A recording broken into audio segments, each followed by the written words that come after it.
This is the Wakuya Bridge. It's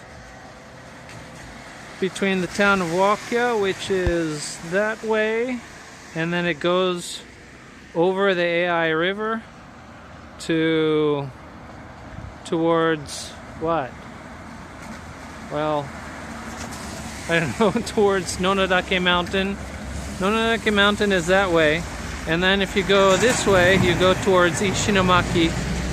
If you go this way, you go to Furukawa and Naruko Onsen. Over there is the castle, which is actually a museum. This is new construction. This walkway on the left, for about half a year it was closed off.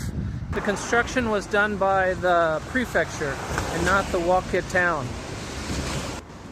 The base where you walk has gravel embedded in the concrete. It's not a smooth concrete, so I think the gravel will help keep people from slipping. So this is Wakuya now. It's April 4th, maybe? I think April 4th, 2022.